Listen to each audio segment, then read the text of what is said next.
We're coming to you live from COP24 in Katowice, Poland, Conference of Parties.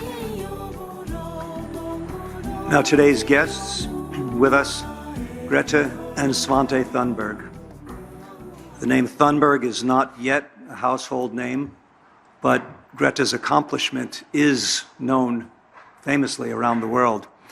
She's an international climate activist, and with her, her father, who is an author and an actor, happens to be her PR person, her chauffeur, her protector, all of the above.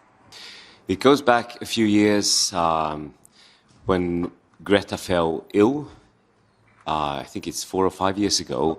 She stopped eating and she stopped talking and she fell into a depression and she stayed home from school for almost a year. She lost a lot of weight and was on her way to hospital, and she was very concerned and upset about the climate. In Greta's eyes, of course, we were missing out one big point, in fact, the most important point, which was the climate or the sustainability crisis going on around us. She told us that we had to change and we could not go on doing what we did, you know, and she showed us all these statistics. Here we are flying back and forth to Poland from all over the world, spending God knows how many people's carbon budgets.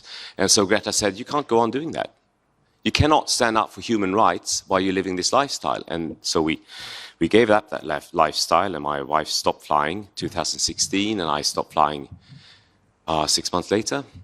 And Greta, of course, stopped flying way before that. And then became vegetarians, then we became vegan, and so on. The most surprising thing is that I realized a while ago that people don't know that we are in this emergent situation. We all say we know and we all think we all know, but we don't. Because of course we know something is going on. We know that the planet is warming because of greenhouse gases caused by humans. But we don't know the exact consequences of that, and we don't know the rapid changes required to stop it. We have no more carbon budget. I want to dispense with that illusion. We are borrowing from future generations at this point. We are making their lives much more difficult. I believe 350 ppm, parts per million, is the safe threshold, they say. And we passed that threshold in 1987. What do you think that the media can do to help this? The media can start with writing about it all the time, every headline, every front page, only because this is so important. Today we say that, you know, there's no black and white issue. But there are black and white issues. Survival is a black and white issue. Climate crisis is a black and white issue. And we need the journalists to sort of, like you said, be more activist. So we need to create a whole new thing.